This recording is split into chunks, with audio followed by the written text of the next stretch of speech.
మన ప్రభువును రక్షకునైన యేసుక్రీస్తు నామములో మీ అందరికీ ప్రైజ్ ద లార్డ్. ఈరోజు మనము లేవియ కాండాన్ని ధ్యానించుకుందాం. బైబిల్ గ్రంథంలో 3వ పుస్తకమైన ఈ యొక్క లేవియ కాండానికి 27 అధ్యాయాలు ఉన్నాయి. ఈ 27 అధ్యాయాల నుంచి దేవుడు మనతో ఏం మాట్లాడుకోవాలని పరిశుద్ధాత్మ దేవుడు ఈ యొక్క లేవియ కాండాన్ని రాశాడు. అందులో ఈ యొక్క అధ్యాయాలని మనం ఏ విధంగా సులువుగా మన హృదయాల్లో భద్రపరచుకోవాలో మనము తెలుసుకుందాం. లేవియ కాండంలో ఈ యొక్క పుస్తకంలో మొదటి 4 అధ్యాయాల్లో 4 బలులు మనకి కనపడతాయి. నెంబర్ 1 దహన బలి, నెంబర్ 2 ఆ యొక్క నైవేద్య బలి, నెంబర్ 3 సమాధాన బలి, నెంబర్ 4 పాప పరిహారార్థ బలి. అంటే మొట్టమొదటిగా ఏ విధంగా దహన బలి చేయాలి, ఎవరు చెప్తున్నారు అంటే మనము నిర్గమకాండంలో చివరి అధ్యాయంలో మనం చూసాం కదా. దేవుడు సీనాయి పర్వతం దగ్గర వాళ్ళతో మాట్లాడుతూ ఒక ప్రత్యక్ష గుడారాన్ని ఏర్పరచుకొని ఉండండి అని చెప్పి వాళ్ళకి షెకీనా మేఘం ద్వారా ఆ ప్రత్యక్ష గుడారం నుంచి దేవుడు మాట్లాడుతున్నాడు.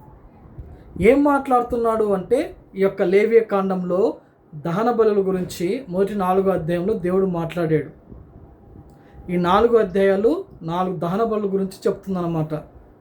ఏ విధంగా దేవునికి దహన బలి అంటే ఏ విధంగా ఒక కోడను కానీ మేకపిల్లను కానీ ఒకవేళ అంతగా అంత పెద్ద అమౌంట్ డబ్బులు ఇచ్చి ఆ యొక్క దహన బలి అర్పించలేకపోతే కనీసం ఒక పావురపు పిల్లను కానీ లేకపోతే గువ్వను కానీ తీసుకొచ్చి బలి అర్పించవచ్చు అని చెప్పి ఎలాగ దహనము చెయ్యాలి అని చెప్పాడు.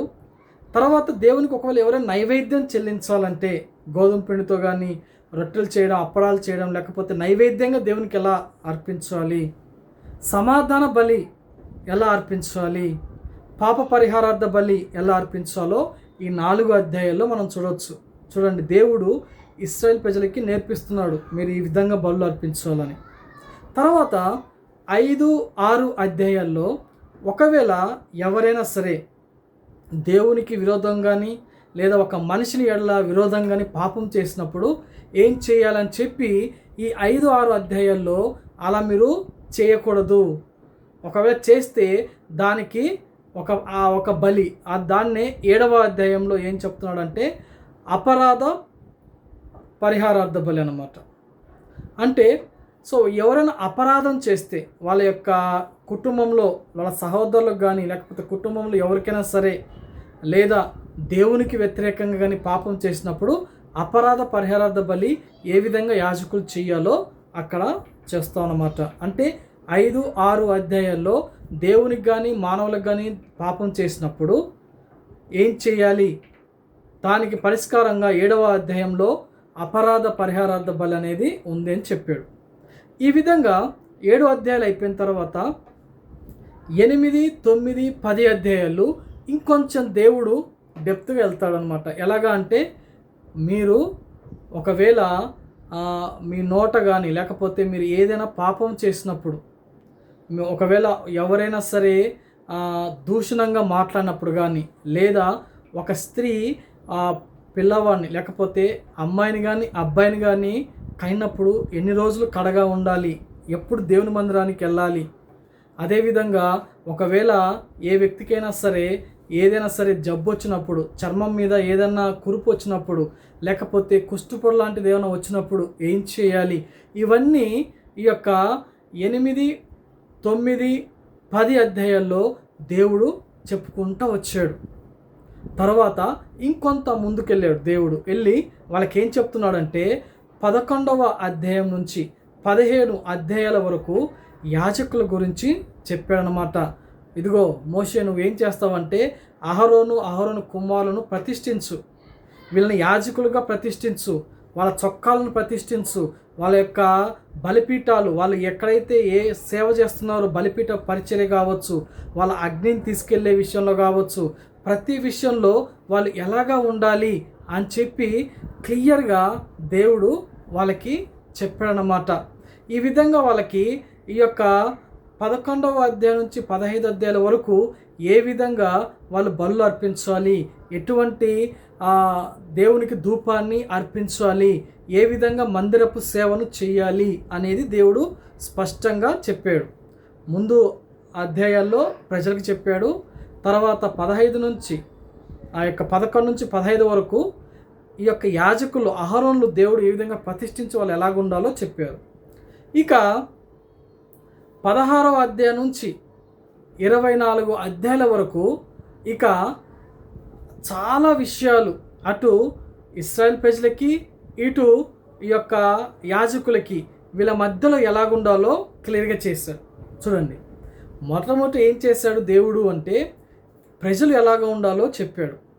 రెండవదిగా అంటే 10వ అధ్యాయం దాకా దేవుడు ఏ విధంగా మనుషులు దేవునితో కానీ లేకపోతే ఇతరుల మనుషులతో ఎలాగా ఉండాలో అని చెప్పి దేవుడు చెప్పిన తర్వాత 11 నుంచి 15 అధ్యాయాల వరకు యాజకులు ఏ విధంగా ఏర్పరచబడాలి, యాజకులు దేవునికి ఎలాగా ఉండాలని చెప్పి ఈ యొక్క 16 నుంచి 24 అధ్యాయాలు ఇటు మనుషులు ఇటు యాజకులు వీళ్ళిద్దరు ఎలాగా ఉండాలి, వీళ్ళిద్దరు ఎలా సేవ చేయాలి, వాళ్ళు సేవ చేస్తున్నప్పుడు మనుషులు ఎలాగా ఉండాలి, ఎలాంటి ఆ దేవునికి ఆ బలులు అర్పించడానికి మొదటి 4 అధ్యాయాలు చెప్పాం కదా, ఎలాంటి దహన బలి, ఎలాంటి నైవేద్య బలి, ఎలాంటి సమాధాన బలి, ఎలాంటి అపరాధ లేదా పాప పరిహార బలి అర్పించాలో చెబుతూ ఈ యొక్క యాజకులు వాటిని ఏ విధంగా అర్పించాలి అది కూడా చెప్పుకుంటూ వచ్చారు. అటు ప్రజలకి ఇటు యాజకులకి మధ్యలో ఒక సంబంధాన్ని తీసుకుంటూ వచ్చాడు. చూసారా దేవుని యొక్క కృప. అలా వచ్చిన తర్వాత ఇక తిరిగి మళ్ళీ 25, 26, 27 అధ్యాయాల్లో తిరిగి మళ్ళీ సీనాయి పర్వతం దగ్గర వాళ్ళతో ఇదిగో మీరు ఈ పండగలు చేయండి, ఇద్దరు కలిపి చెప్తారనమాట. మీరు ఈ పండగలు ఆచరించాలి, తర్వాత మీరు దేనికైనా సరే ఒట్టు పెట్టుకోకూడదు, ఒకవేళ మీరు ఏదైనా సరే దేవునికి ప్రతిష్ఠించుకుంటే ఇలా చేయాలి, ఒకవేళ మీరు ఎవరైనా సరే నేను ఈ విధంగా చెయ్యాలి అని అనుకున్నారనుకో, దేవునికి చెయ్యాలనుకున్నప్పుడు మీరు అది చెయ్యాలి. ఆ విధంగా ఈ యొక్క చివరి 3 అధ్యాయాల్లో దేవుడు కన్క్లూడ్ చేశాడు ఆ యొక్క సీనాయి పర్వతం మీద. అంటే మొదటి అధ్యాయంలో సీనాయి పర్వతం దగ్గర ఉన్న ఆ యొక్క ప్రత్యక్ష గుడారం నుంచి దేవుడు మాట్లాడుతూ తిరిగి చివరి 27వ అధ్యాయంలో ఆ సీనాయి పర్వతం దగ్గరే వాళ్ళతో మాట్లాడుతూ ఉన్నాడు. ఇది ఈ యొక్క లేవియా కాండాన్ని చాలా జాగ్రత్తగా గమనిస్తే లేవియా కాండాన్ని చాలా ఈజీగా మనం గుర్తుపెట్టుకోవచ్చు అండి. ఎలాగా అంటే దేవుడు మొదటగా బలు గురించి చెప్పాడు. చాలా సింపుల్ అన్నమాట. బలు గురించి చెప్పిన తర్వాత ఆ బలులు ఎప్పుడు ఒకవేళ మానవులు దేవునికి లేదా తోటి మానవులకి పాపం చేసినప్పుడు ఈ బలులు అర్పించాలి. అయితే ఈ బలులు ఎవరు అర్పించాలి? యాజకులు. కాబట్టి యాజకులు ఎలాగా ఉండాలి అని చెప్పుకొని వచ్చి తర్వాత ఈ యాజకులు వీళ్ళు బలు అర్పించినప్పుడు యాజకులు ఏం చేయాలి, యాజకులు చేస్తున్నప్పుడు ప్రజలు ఏం చేయాలి, వీళ్ళిద్దరికి తీసుకొని వచ్చి చివరిగా వాళ్ళకి కొన్ని నియామక పండుగలను ఆచరించాలని చెప్పి ఇశ్రాయేల్ ప్రజలందరికీ ఆ పండుగల గురించి చెప్పిన తర్వాత మీరు జాగ్రత్త, ఈ దేశంలో మీరు విగ్రహాల జోలికి పోకూడదు అని చెబుతూ తర్వాత వాళ్ళు ఏదైనా సరే దేవునికి ఒట్టు పెట్టుకో లేకపోతే ఏదైనా అనుకుంటే దేవునికి దాన్ని అర్పించాలని చెబుతూ ఆ సీనాయి పర్వతం దగ్గర ముగించాడు. ఈ యొక్క లేవి కాండం ద్వారా మనము దేవుని యొక్క మనసును మనం అర్థం చేసుకోవాలి. ఎలాంటి మనసును అర్థం చేసుకోవాలంటే దేవుడు పరిశుద్ధుడు కాబట్టి నా ప్రజలు కూడా పరిశుద్ధంగా ఉండాలని దేవుడు కోరుకుంటున్నాడు. అదే లేవియా కాండం. టైటిల్ ఇలా పెట్టుకోవచ్చు మనం. దేవుడు పరిశుద్ధుడు కాబట్టి మనుషులు కూడా ఎలాగ ఉండాలి, ఆయన ప్రజలు మనం కూడా పరిశుద్ధంగా ఉండాలి. అయితే మనుషుల్ని రెండుగా డివైడ్ చేసినట్లు మనకు కనపడుతుంది లేవియా కాండంలో. ఒకరు దేవునికి సేవ చేసేవాళ్ళు, రెండవది ప్రజలు, సామాన్య ప్రజలు, దేవునికి అర్పించే ప్రజలు. వాళ్ళని ఏమన్నారు? యాజకులు అన్నారు. వీళ్ళని మామూలు ప్రజలు అన్నారు. వీళ్ళ మధ్యలో ఎలాంటి సంబంధం ఉండాలని చెప్పింది ఈ యొక్క లేవియా కాండం. ఈ విధంగా మనం అర్థం చేసుకుంటే బైబిల్ గ్రంథాన్ని, దేవుని యొక్క మనసును మనం చాలా జాగ్రత్తగా గమనించవచ్చు. ఈ రోజుల్లో కూడా ఆ రోజుల్లో యాజకులు అన్నాము, ఈ రోజుల్లో అంతటి భాగ్యాన్ని దేవుడు పాస్టర్లకు ఇచ్చాడు. కాబట్టి మనము ప్రజలుగా పాస్టర్లతో ఎలాగ ఉండాలి, పాస్టర్లు ప్రజలతో ఎలా ఉండాలని కూడా మనము నేర్చుకొని జాగ్రత్త వహిస్తే తప్పకుండా దేవుడు దేశాన్ని ఆశీర్వదిస్తాడు. అటువంటి కృప దేవుడు అందరికీ దయచేయునుగాక.